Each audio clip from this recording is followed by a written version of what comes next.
Eu senti uma inspiração para a gente conversar a respeito das nossas expectativas com relação às coisas de Deus, daquilo que acontece na nossa vida e daquilo que Deus nos apresenta como resultado da vida.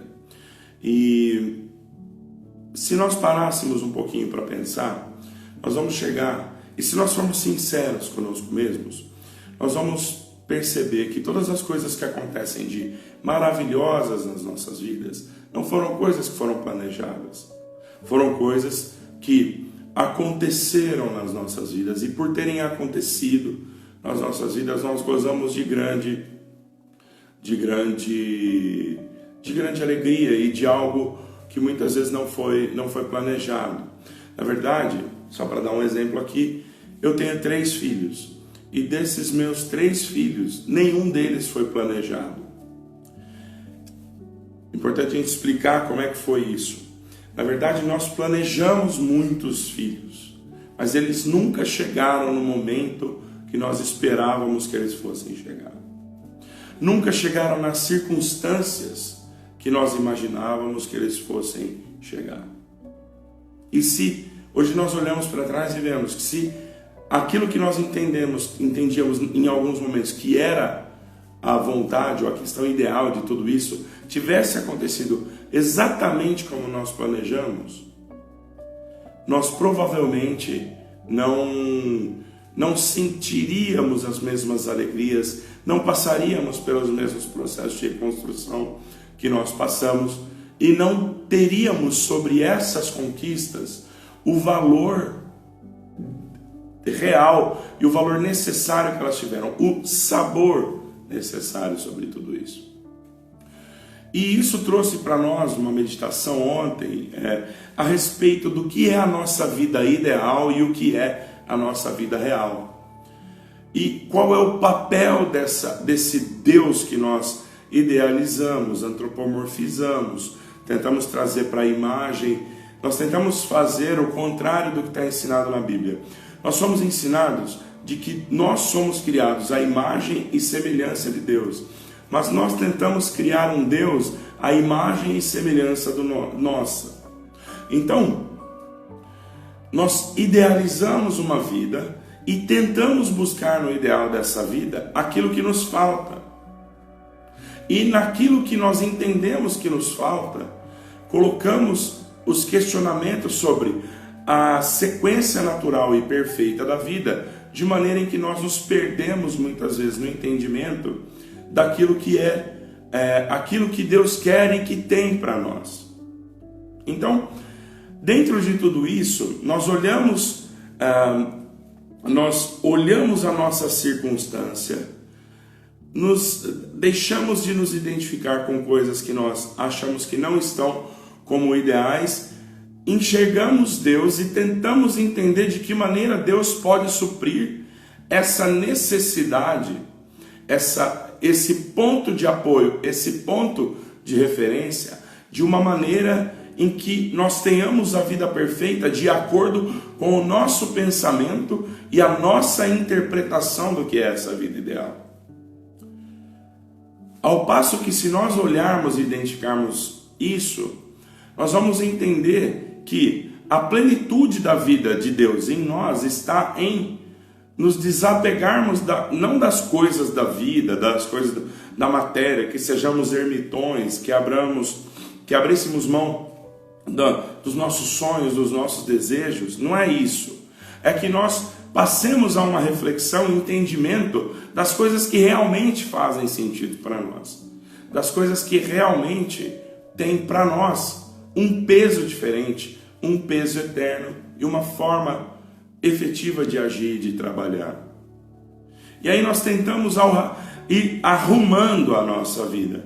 Nós vamos tentando colocar coisas no lugar. Nós vamos tentando alterar circunstâncias externas na ideia de que essas circunstâncias externas, uma vez alteradas, tragam para nós a paz, a tranquilidade, a segurança, a satisfação que nós imaginaríamos ter quando nós, da nossa mente material, projetamos a mente espiritual perfeita, mas não conseguimos estabelecer ali nenhum tipo de vínculo e nenhum tipo de relação.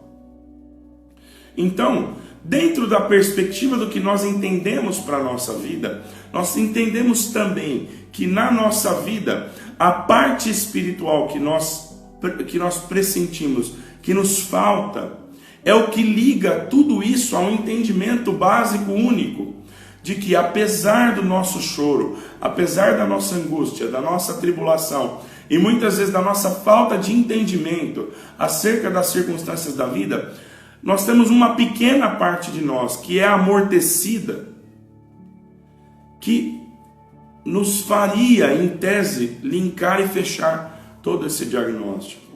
Mas eu queria voltar um pouquinho com vocês no Jardim do Éden. Quando o homem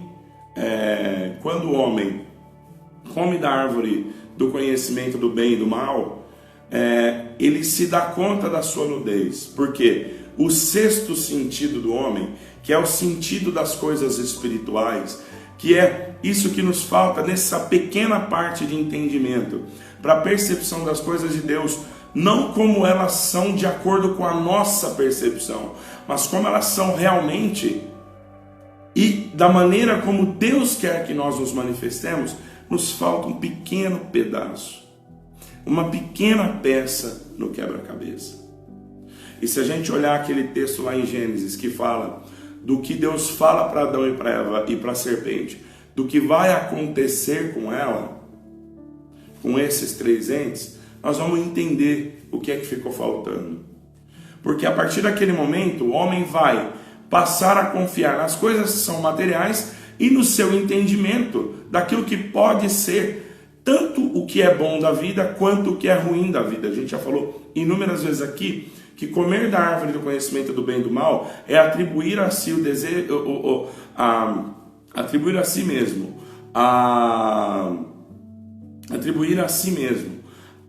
o direito, não por Deus, mas por nós mesmos, atribuir a si mesmo o direito de definir coisas como boas ou ruins.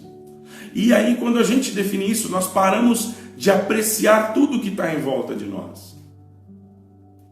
É fácil falar isso. Alguém pode dizer, mas não, é fácil você falar isso quando tua vida profissional está boa, quando tem dinheiro, quando você está viajando, quando você tem o casamento dos sonhos, quando seus filhos têm saúde. É fácil você falar isso. Mas vamos pensar hoje.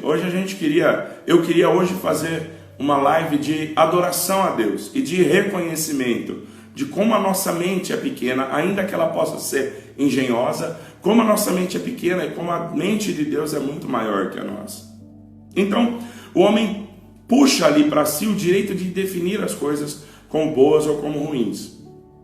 E dentro de tudo isso, dentro desse desenho que acaba aparecendo dentro dessa situação e dentro dessas coisas, nós vamos tendo uma percepção parcial da vida. Porque se com 5 sentidos que nós temos, abrindo mão desse sexto, que é essa conexão espiritual, com os nossos 5 sentidos nós também percebemos todas as coisas amputadas, faltando um ângulo, faltando um ponto de vista.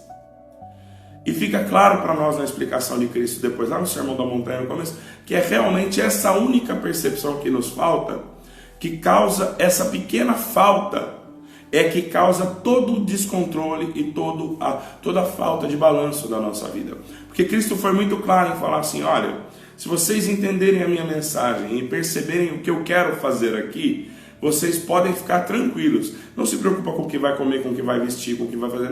Não tenha sobre si essa angústia, essa ansiedade. Ele não está falando assim, desista dos seus sonhos, vai ser um ermitão, enfila uma mala nas costas e sai andando. Ele está falando assim, concentra a tua energia em entender a vida, em perceber a vida de uma maneira mais leve, porque aí vai te sobrar mais energia para você ter a alegria de Deus e poder aí sim trabalhar nesses pontos onde aparentemente se perdem essas referências. Então, olhando todas essas circunstâncias, percebendo todo esse movimento e entendendo que falta em nós, na nossa condição natural, ou que está adormecido em nós, pelo fato de nós antropomorfizarmos Deus e não nos sentirmos imagem e semelhança a Ele. Nós criamos um Deus falso. Nós criamos um Deus que quando não responde, quando nós entendemos que ele deveria responder, quando nós estabelecemos essa percepção de que as coisas de Deus podem ser imperfeitas e podem ser más, nós caímos nos mesmos erros que aconteceram com todos os povos na face da terra, inclusive o reino de Deus, porque não era a intenção de Deus estabelecer, não era da intenção de Deus estabelecer um reino, não era da intenção de Deus estabelecer uma monarquia, não era nem da intenção de Deus mandar o seu filho para cá. A gente entra nessa discussão, pode parecer alguma coisa meio... Porque em tese, realmente, para Deus não existe passado, nem presente e nem futuro. Mas existe um processo que nos é dado para entendimento dessas coisas. Então Deus é o alfa e o ômega. Ele sabia que em algum momento ele teria que mandar o seu filho, mas em tese não era o seu desejo que isso fosse necessário.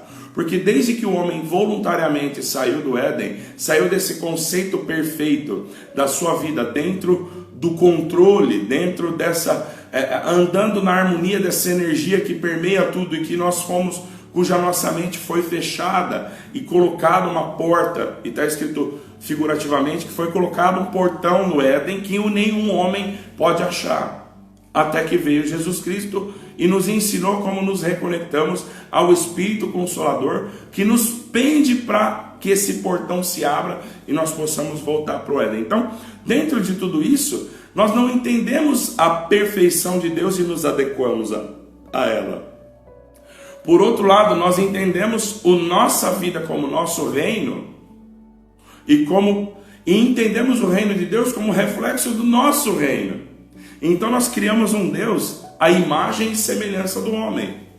Só que o que acontece? Quando você olha para a tua vida e não consegue louvar a Deus, não consegue dar glória a Deus pelas circunstâncias em que você está inserido, e você não tem a humildade de saber que por trás de todas essas coisas existe um plano de construção de Deus, que é além de te entregar o que você quer agora, que é além de colocar na tua mão aquilo que você, em tese, resolveria o teu problema, é te transformar em algo, em um ser humano, com uma percepção de vida compatível com o reino de Deus. Compatível, porque, irmão, se você entender aquilo que está escrito no Sermão da Montanha, e você ser picado por ser contaminado por esse vírus, de entender que todas as coisas de Deus são boas, imediatamente a tua competição com relação ao teu irmão acaba, porque você passa a acreditar naquilo que Cristo falou, você passa a acreditar automaticamente que a tua benção e o teu processo de melhoria estão na mão de Deus, e o que chega para você é exatamente aquilo que é necessário para você construir uma vida melhor. Isso é ter Cristo em si. A gente escuta muitas coisas bonitas, falando de grandes filosofias, falando de grandes poesias, coisas poéticas, de que Cristo era isso, de que Cristo estava aqui, estava ali, e que era isso, e que era aquilo. Mas pouco se fala disso na prática. Pouco se fala do que acontece com a gente quando a gente está mandando aquele e-mail para a pessoa que a gente precisa mandar, e a gente sente a inspiração para ver o reino de Deus ali. Esse é o grande perigo que nós temos quando a gente tenta reduzir Deus a certas formas de interpretar tanto as coisas materiais quanto as coisas espirituais, porque mesmo as coisas materiais nós entendemos e interpretamos seguindo uma base falha e amputada.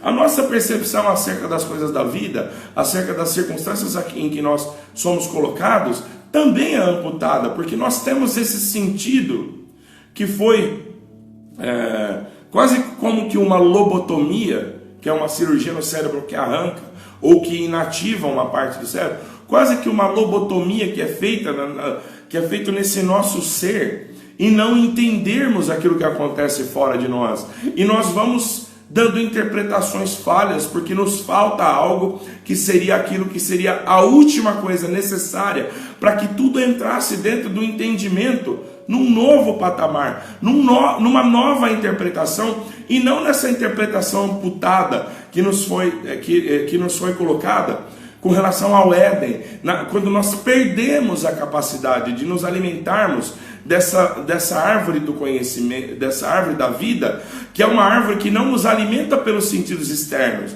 não nos alimenta pelo paladar, pelo tato, pelo olfato, pela visão ou pela audição. Não nos alimenta aqui, mas nos alimenta dentro de nós.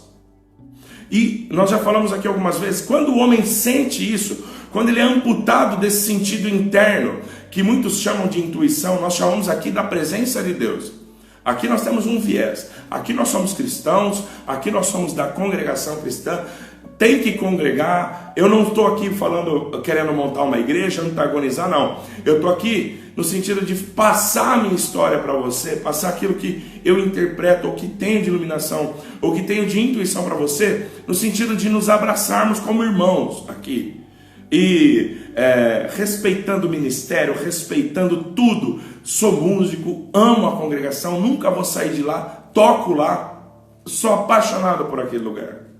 Não é um trabalho antagônico aqui, não é algo que se coloca contra aquilo. É algo que vem para que nós nos lembremos e interpretemos as coisas de uma maneira menos poética e mais prática. Para que a gente escute os textos bíblicos maravilhosos, que podem ter representações de isso e daquilo, mas que na vida prática nossa, possa refletir em nós, possa trazer em nós a reflexão, que possa nos projetar, se não diretamente para essa nova interpretação da vida, que pelo menos nos possa dar uma dica de onde buscarmos aquilo. E esse trabalho é feito junto aqui, entre nós, entre amigos, entre conhecidos, entre irmãos. Então, quando nós nos amputamos dessa percepção e nós não assumimos a nossa pequeneza, a nossa cegueira, a nossa surdez, a nossa lepra, porque a lepra tinha muitas características. Uma delas era transformar a nossa pele numa casca, onde você perde o tato, e aos poucos você vai perdendo os seus membros. Isso é uma lepra. Então, quando a nossa imperfeição está manifesta no mundo, seja através da paralisia, seja através da cegueira, seja através ou a cegueira quando a cegueira de nascença, nós todos nascemos cegos, paralíticos, enfim, mas não é esse o ponto aqui. Quando a nossa questão humana natural, desconectada de Deus, se manifesta, ela sempre se manifesta assim, pela paralisia, pela cegueira. Então, quando Cristo chega e abre os olhos de um cego, abre os ouvidos de um surdo, quando ele dá pernas a um paralítico, ele está restituindo essa pessoa ao seu estado natural, figurativamente ao homem que consegue ter de volta todas as suas capacidades, porque dentro dele entrou aquilo que aviva todos os outros sentidos para uma nova percepção. Isso significa dizer que se você está aqui hoje, diante da tua vida, sem entender nada do que está acontecendo, e você se sente, entre aspas, cego diante das circunstâncias que te cercam, talvez esteja faltando algo dentro de você que possa te restituir numa glória, numa comunhão com Deus, que possa de novo ativar essa sua capacidade que é nata de enxergar as coisas do Espírito. Os milagres de que Cristo falava se davam no corpo, os milagres estavam no corpo, mas eles eram meras representações da funcionalidade que nós temos dentro desse mundo espiritual, porque o mundo espiritual se reflete no mundo material. E Cristo falava, e Cristo deixou dicas muito claras a respeito disso. Se alguém diz que ama a Deus, mas aborrece o seu irmão, não pode ter sobre si a interpretação de que tem sequer a ideia do que acontece no mundo espiritual, no mundo de fora. Porque essas referências que Cristo traz para nós, na nossa correção, no nosso estabelecimento, na definição daquilo que é bom para nós, e que nós rejeitamos muitas vezes, nós rejeitamos em função dessa luz que está dentro de nós, não está conseguindo se manifestar, porque nós vamos colocando esses portões em volta de nós, porque nos insistimos em alimentarmos da árvore do conhecimento do bem e do mal, e de tentar dizer para Deus como a nossa percepção ideal deve se manifestar.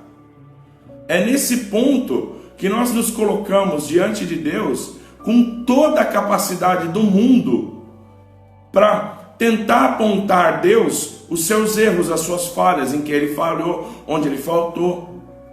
Quando na verdade a correção desse pecado, através do reconhecimento de que nós, por mais que tenhamos sido bem intencionados, por mais que tivéssemos colocado energia, nos tem faltado algo que nós não entendemos.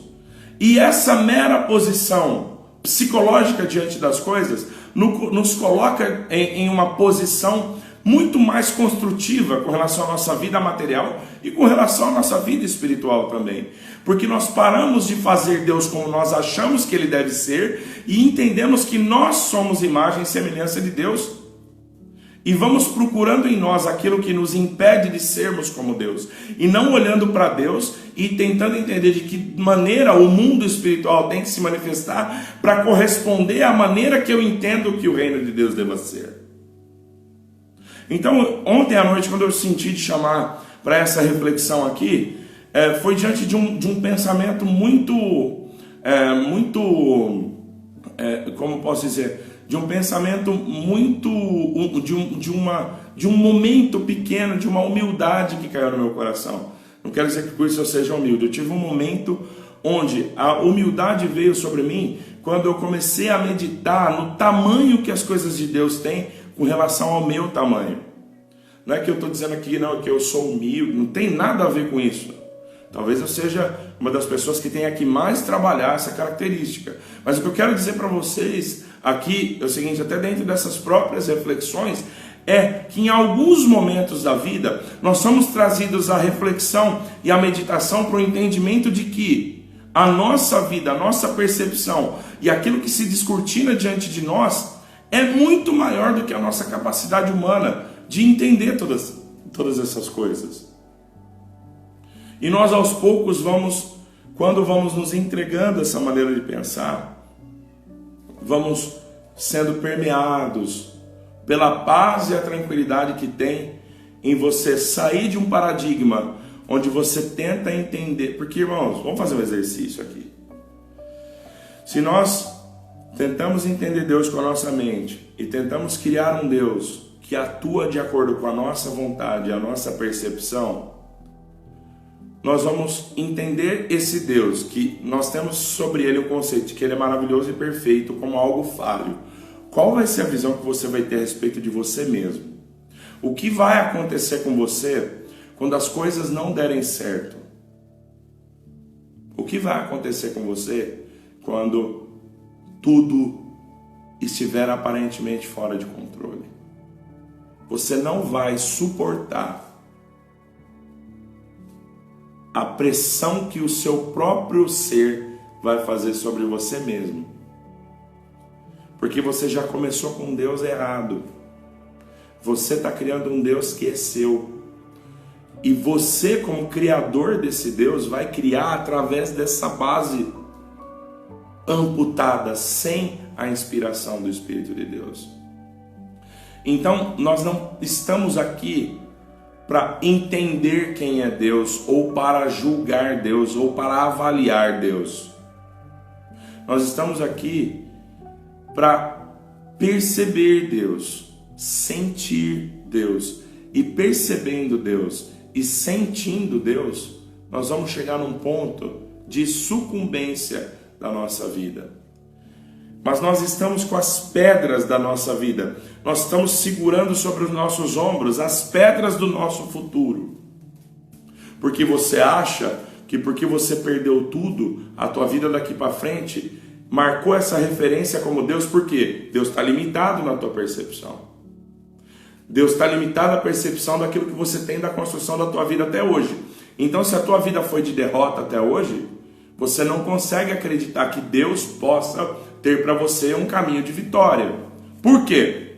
Porque você está fazendo esse Deus. E se você inverter essa base de orientação? E se você olhar para você e falar, eu só faço coisa errada, Coisa errada, pessoal, não é coisa errada no sentido de, eu pequei, eu errei, eu me afastei de Deus. Não, eu estou falando aqui, arquitetando a nossa... Porque nós entendemos aqui, irmãos, que tudo que acontece, o pecado não nasce no nosso membro. O pecado não se dá quando a gente pega o dinheiro de alguém ou quando a gente deita na cama numa mulher. Não, o pecado se dá exatamente no momento em que nós temos essa desconexão e que nós estabelecemos sobre nós um ídolo. Nós falamos sobre idolatria e eu quero retomar um tema para ampliá-lo aqui. Tem uma live sobre idolatria, ela já está no IGTV e já está no YouTube. Sempre peço, assiste no YouTube, porque no YouTube é mais confortável e a gente consegue interagir mais.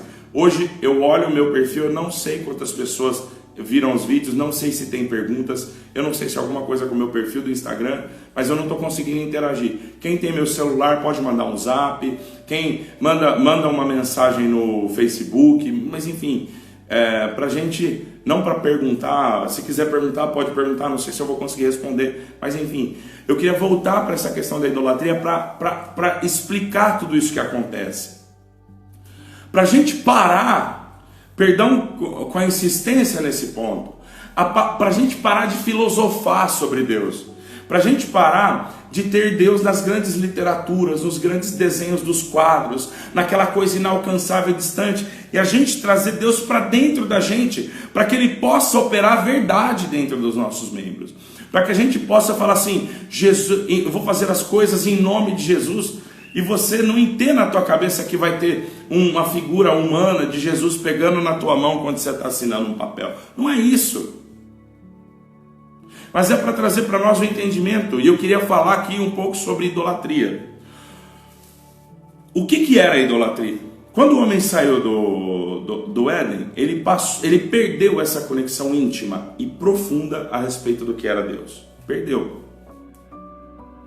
Foi assim. Não foi a sentença de Deus sobre aquilo, foi a consequência daquilo.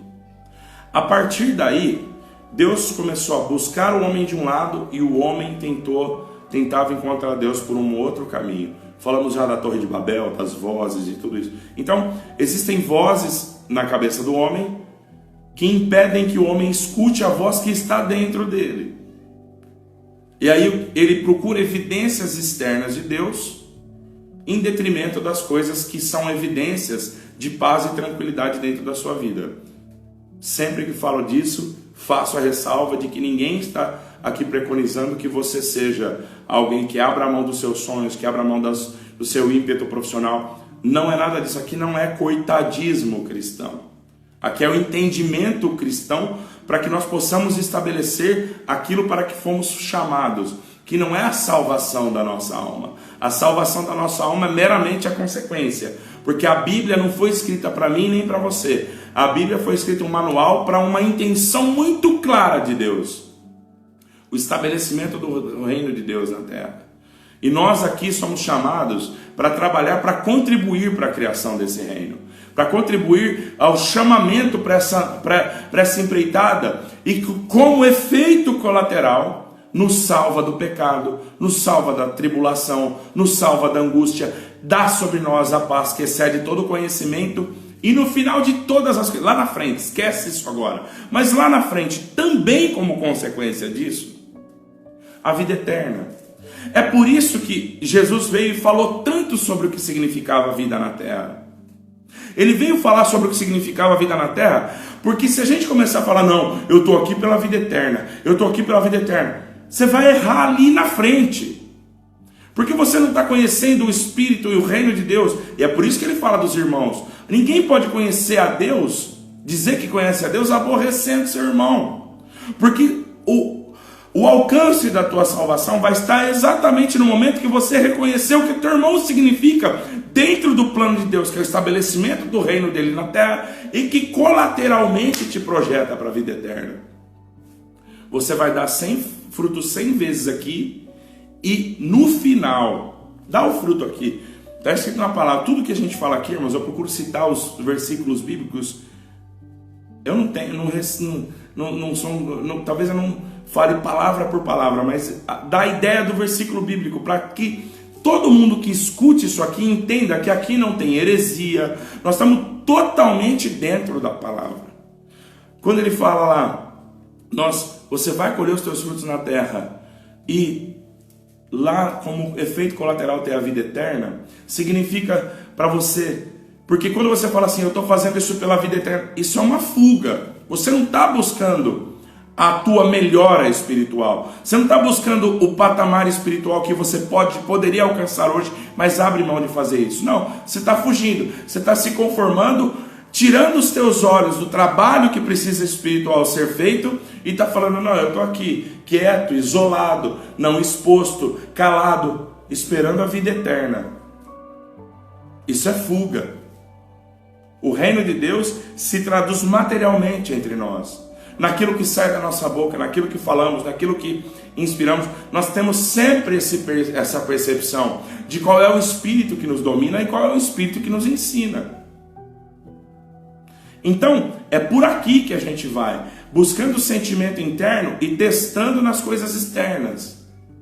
Até que dentro de nós essa força se desperte de uma maneira tal. Na semana passada aqui, eu acho que foi no sábado também, nós falamos sobre Pedro. E nós vamos evoluindo dentro dessa relação espiritual. Em altos, em baixos. No alto nós damos glória. Na baixa nós damos glória e buscamos. Na alta nós damos glória e colhemos os frutos disso. Na baixa nós damos glória e percebemos as oportunidades de melhoria. Mas nós não podemos perder nunca a percepção, o entendimento e o tino de que é Deus que está fazendo isso. Fala da idolatria. Estou me perdendo aqui, perdão. A idolatria. Quando o homem saiu do Éden, perdeu essa luz espiritual. É engraçado isso. Vou falar isso porque sinto a inspiração de falar dessa forma. Vou tentar explicar depois. O homem no Éden não cria em Deus.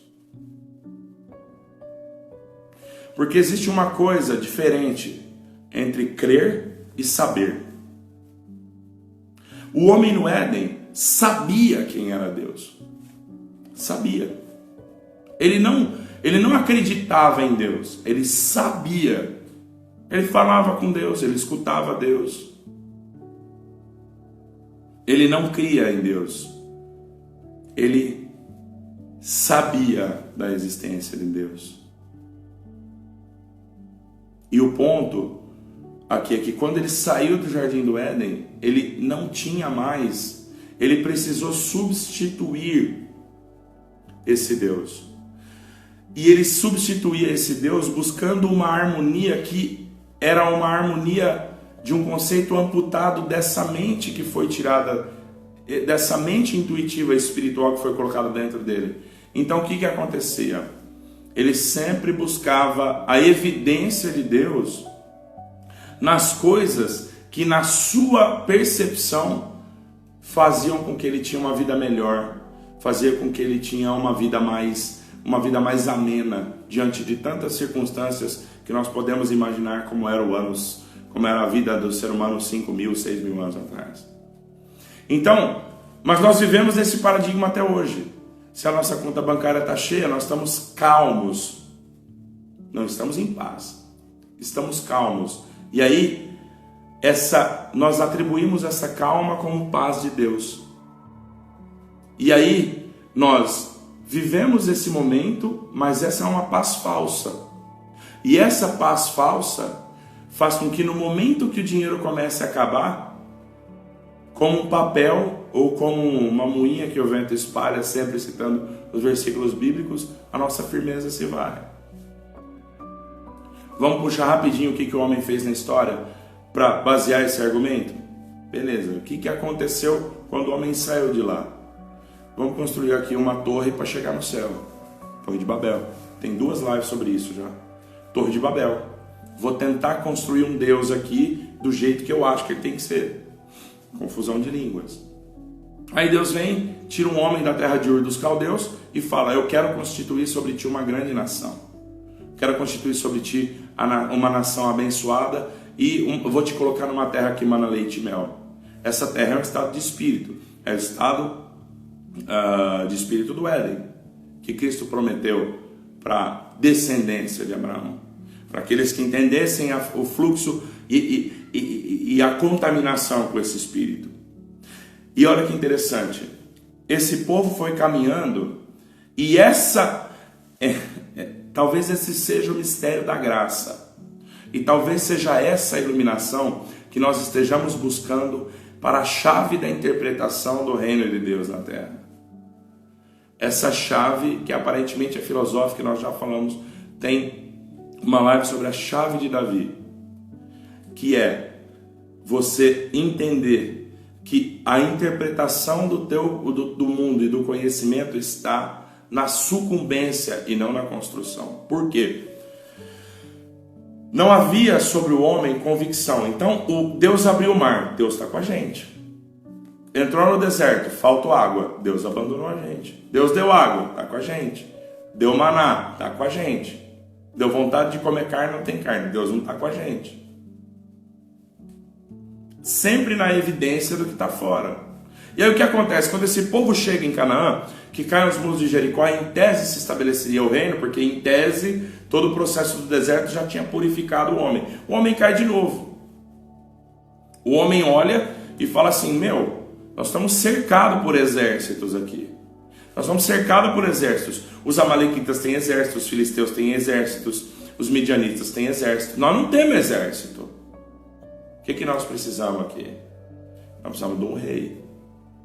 Nós precisamos de um rei que organize os exércitos aqui sobre nós e que nós possamos nos defender daquilo que vem sobre nós. A intenção de Deus é o estabelecimento do reino de Deus na terra. Enquanto o homem seguiu os desígnios de Deus, houve prosperidade e paz sobre todos os reinos de Israel. Mas quando o homem falhava nessa percepção, ele dava vazão à idolatria. E eu quero, falando de idolatria, dizer que da mesma maneira como os filisteus, os midianitas, os amalequitas, os amorreus, os jebuseus, todos eles tinham os seus reis, mas todos eles também tinham um Deus para que eles estabeleciam um altar e uma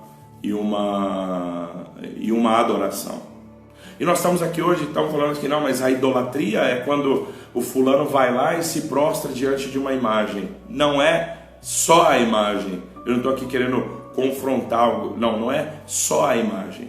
É o simples fato de você acreditar que Deus pode ser um Deus parcial. Vamos lá em Paulo, já voltamos aqui. Paulo foi pregar lá para os gregos. Eu nunca lembro se são os Gálatas, os Coríntios ou os Efésios. Ele foi lá falar com os gregos e tinha um monte de estátua de Deus pagão. E tinha uma estátua lá que estava escrito Deus desconhecido. E ele foi andando e falou, aí o povo perguntava, mas aqui nós temos Apolo, que é o Deus disso, nós temos Eros, que é o Deus da fertilidade e do amor, nós temos aqui o Deus da guerra, nós temos Hades, o Deus da guerra, estou falando talvez o nome romano ou grego, não sei, aqui dos deuses, mas temos Hades, o Deus da guerra, temos aqui Eros, o Deus, Eros é romano, né? Hades é grego, e nós temos esses deuses aqui. De que Deus você vem falar? Fala, tá vendo aquele ali, Deus desconhecido? É dele que eu venho falar. Porque desse Deus desconhecido aqui, para esse Deus desconhecido, você não sabe o que pedir para ele. Então você não se prostra para ele. Quando você não sabe o que pedir para ele, você está entendendo que ele é um Deus que você não conhece. Então eu não venho falar aqui de um Deus que você criou. Eu venho falar de um Deus que te criou. E voltando lá na questão dos povos, os povos tinham rei e tinham seus deuses. Vamos falar especificamente aqui de Gideão. Gideão tinha o bosque do deus Baal. Baal foi um deus, era um deus atribuído à chuva e à fecundidade e à prosperidade da terra. Vamos ver se você serve a Baal hoje. Vamos ver se você serve a Mamon hoje. Quando Cristo fala, não tem como você servir a dois senhores, ou você serve a Deus ou você serve ao dinheiro. Algumas Bíblias está dinheiro, outras Bíblias está mamão. Ele não está falando para você assim, não tenha dinheiro. Ele está falando para você o seguinte, se você entender que a tua paz está fixada no dinheiro, naturalmente a tua casa vai cair. Porque você está olhando para alguma coisa que em algum momento vai te desestabilizar, ou vai te pelo menos causar medo. Que aconteceu com Jó. Jó tinha a vida perfeita, mas temia que alguma coisa pudesse acontecer. Então, Olha o que aconteceu com Gideão. Gideão acordou um dia e falou, cara, nós estamos numa draga desgraçada aqui. Literalmente desgraçada, no sentido da palavra literal mesmo, da desgraça. Vivemos em servidão. O que o anjo fala para ele? Ó, você está vendo esse bosque aí? Vocês estão pedindo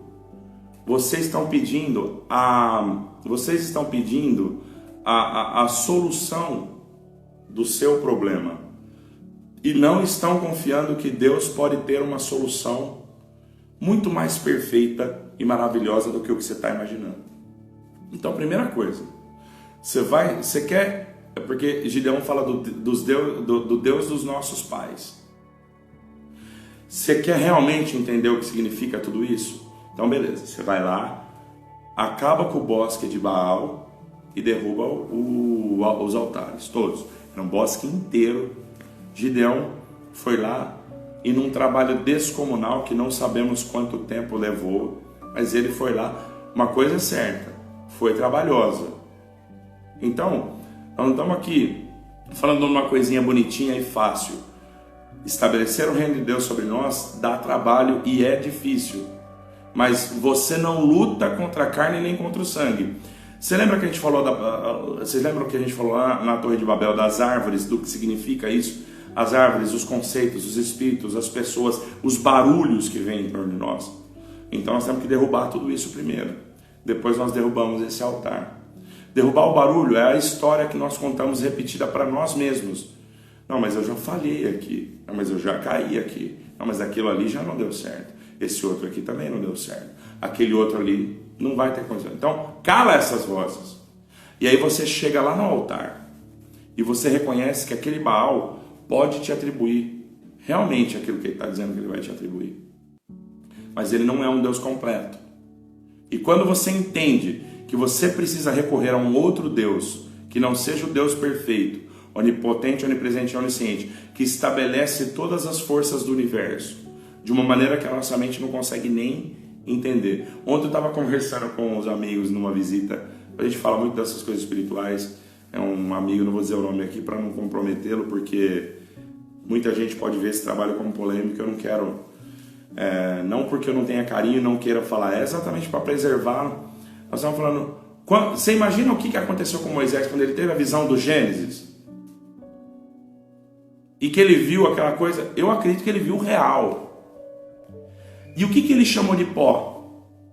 Se você tivesse hoje, na iluminação que Moisés teve, você visse um átomo com prótons, elétrons, nêutrons, ali os prótons no núcleo, os elétrons em círculo movimentando, do que você chamaria isso? Você chama de átomo porque o século passado alguém foi lá e deu esse nome para aquilo.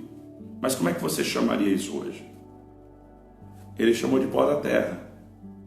E não vamos entrar aqui nisso hoje, mas o que a gente quer dizer é que aqui no louvor, no reconhecimento do tamanho de Deus. Tenta perceber e entender como você é pequeno.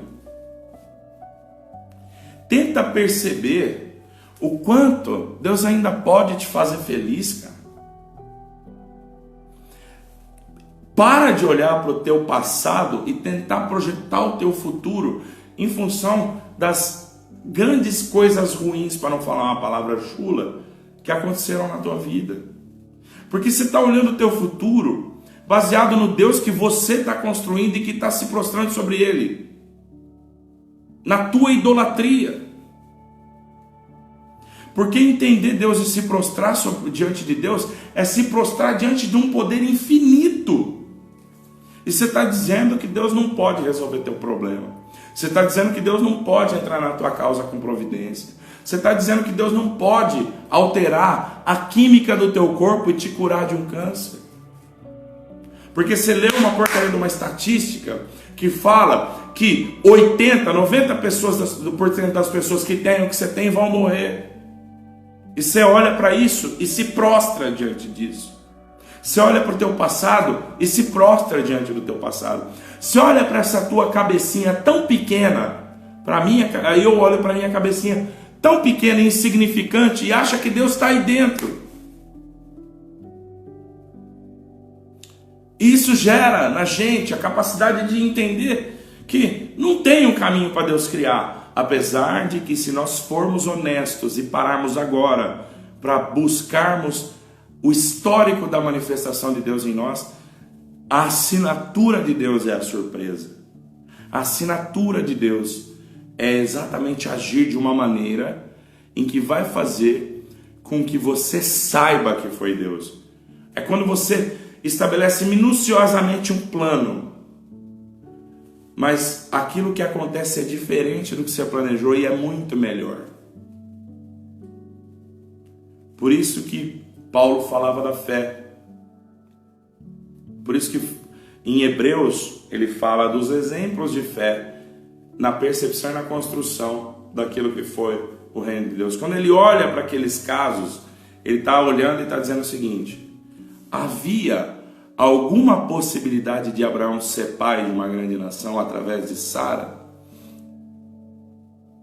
Havia alguma condição, saindo agora dessa parte específica da Bíblia, havia alguma condição para Sadraque, Mesaque e Abednego imaginarem que iam entrar dentro de uma fornalha e iam sair intactos? Eles já davam a sua morte como certa. E a manifestação de Deus veio simplesmente como um agrado para mostrar que Ele é muito maior do que a intenção que nós temos, que a percepção fraca que nós temos de que, se a gente cair no fogo, a gente vai se queimar. E tudo na Bíblia é simbólico. Por isso que Paulo fala: serão picados por serpentes, senão morrerão. Não é que você vai sair no mato ou uma cobra vai te picar, você não vai morrer. Nós já falamos da serpente, não dá tempo de falar isso hoje. Mas a serpente picada na nossa perna são aquelas pequenas, são aqueles momentos em que a gente às vezes está num momento espiritual bom, mas a serpente é o símbolo da ciência em todas as culturas, e a gente vem e é picado exatamente por esse veneno. Por esse veneno que nos faz desligar dessa coisa espiritual e faz a gente voltar para o nosso conhecimento da ciência. Porque está escrito lá que a serpente se alimentava do pó da terra. A serpente, sendo o símbolo, o arquétipo da ciência, se alimenta do pó da terra. Esse pó que Moisés viu e não sabia interpretar o que era, e chamou de que hoje nós chamamos de átomo. Então a ciência vem buscando evidência no mundo atômico, no mundo subatômico, e ela vai agregando conhecimento, e a ciência nada mais é do que o homem construindo conhecimento sobre o seu próprio conhecimento. É por isso que você pega um ateu, ele não tem fé, porque ele constrói o seu conhecimento sobre o seu próprio conhecimento. E Deus falou, através de Cristo, através de Paulo, através de Pedro, que o mundo espiritual está além de tudo isso. Mas eles vão dizer pra gente que isso é fantasia, que isso é aquilo, que isso é aquilo outro. Ninguém está aqui para forçar ninguém. Mas você pode parar para perceber que em muitos momentos essas pessoas se confrontam com a inexplicabilidade das coisas. E na inexplicabilidade das coisas, é na inexplicabilidade das coisas que nós entendemos que tem uma força, que a nossa mentezinha, que se sente arrogante o suficiente para ser ateu, percebe todas as demais coisas. Então hoje, meus queridos, vamos louvar a Deus. Esquece o teu problema hoje. Esquece, olha para ele de uma outra maneira. Entenda que o teu futuro está na mão de Deus. Mas para esse futuro se materializar, ele tem que ser o seu guia. Ele tem que ser o cara que vai te dar a última palavra. Ele tem que ser aquele cara que, quando você começa a fazer o organograma de solução de problemas, você chegou num ponto que você não consegue mais ir para frente. É ali que ele entra. É ali que ele vai. É ali que ele vai se manifestar. E se daqui a bilhões de anos nós chegarmos à conclusão de que Deus era uma grande energia, estou aqui viajando, tá? Uma grande energia. Essa humildade nos levou à compreensão de que todas as características que nos foram deixadas a respeito de Deus são verdadeiras, são palpáveis. e são verificáveis. Vamos louvar esse Deus desconhecido. Vamos entender que nós precisamos derrubar os altares dos deuses que nós mesmos construímos na nossa vida. Porque se nós estabelecermos os nossos reinos sob a tutela desses deuses, nós vamos invariavelmente passar por processos de fluxos de alegrias momentâneas e tristezas perenes. É por isso que a gente escuta o povo falar: fulano tem sorte no amor, mas não tem sorte financeira. Ou o contrário, enfim, tudo isso vem dessa percepção de que nós temos o Deus da finança, o Deus do relacionamento, o Deus disso, o Deus daquilo. E nós precisamos desconstruir tudo isso. Porque Deus não é nada além desse amor, que é essa energia que permeia todos os átomos que estão na face da Terra. É o Deus que permeia tudo aquilo que existe no meio de nós. É o Deus que nos faz... Só para a gente fechar. Depois que ele fala que a serpente vai se alimentar do pó da terra, ele também fala que a mulher ferirá a serpente no seu calcanhar, com o seu calcanhar, e a serpente ferirá o seu calcanhar. A mulher ferirá a cabeça da serpente com o seu calcanhar, e a serpente ferirá o seu calcanhar. Isso, na verdade, qual é o símbolo da mulher na palavra? A mulher é o receptáculo. É a parte do nosso feminino que recebe a fecundação do Espírito. E nós escolhemos o Espírito que nos fecunda. Se nós fomos fecundados pelo Espírito de Deus, você pode ter certeza que aquilo que nascerá de nós será bom, será perfeito.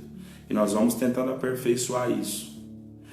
E esse receptáculo que precisa receber as coisas do alto será ferido pela serpente, para exatamente nesse momento ser chamado a essa realidade de que existe uma desconexão entre aquilo que nós percebemos na ciência e aquilo que nós percebemos vindo de Deus. É a briga entre aquilo que nós entendemos e interpretamos com os nossos 5 sentidos com a infinitude do potencial de Deus. Então hoje, olha para a serpente e vê se ela está querendo furar o teu pé, porque você é cálice, você é receptáculo. O útero de uma mulher é o receptáculo. O útero de uma mulher é que recebe a fecundação.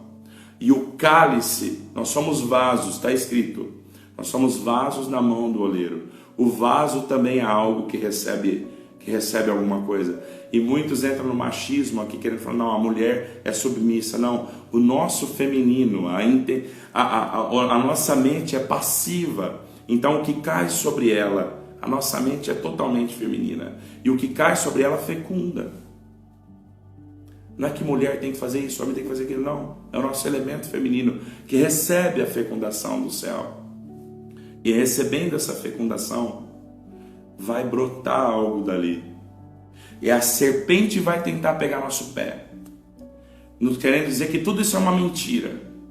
Mas nós vamos ter a certeza clara e viva de que quanto mais nosso pé for a intenção do nosso pé calcar sobre a cabeça dessa serpente, mais sadio será o nosso receptáculo para entender que aquilo que vem do alto do céu para nos fecundar vai criar o resultado que é o fruto do reino do céu, o fruto de um reino de paz.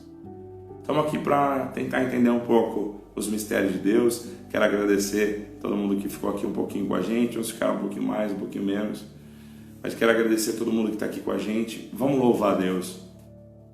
Não vamos procurar o que está fora para julgar o que é certo e o que é errado. Já falamos aqui, vamos repetir. Tudo que está na palavra de Deus não é para o teu irmão, é para você. Porque aquilo é a instrução para você, de qual é a tua participação na construção do reino de Deus. A Bíblia não está aqui para te salvar. A Bíblia está aqui para te convidar para uma vida maravilhosa. E no final de tudo, te entregar uma salvação. A Bíblia é sobre o estabelecimento do reino de Deus sobre a face da terra. Meus queridos, um final de semana de paz, um final de semana de alegria. Curte com os teus filhos, com a tua esposa, com a tua família. Vai ver teus pais, não sei se pode, distanciamento, perdoa. O bom da gente não ser uma igreja, uma instituição, que a gente pode falar o que a gente quer, mas assim, celebra a tua vida hoje. Se arrepende, não do que você fez, mas de você ter entendido que você poderia criar um Deus. E você pode ter certeza que com pouco tempo a tua vida começa a entrar num processo de equilíbrio e harmonia. E aí você vai celebrar a alegria do teu irmão. Você vai celebrar a alegria daquele que dá do teu lado. Queridos, fiquem com Deus. Um ótimo fim de semana. Tamo junto segunda, 6 da manhã. Manda essa mensagem para alguém que eu acho que você pode fazer sentido. Tem muita gente precisando se libertar de algumas amarras espirituais. E o mundo de Deus e o reino de Deus é liberdade. Queridos, fiquem com Deus. Graça e paz. A paz de Deus.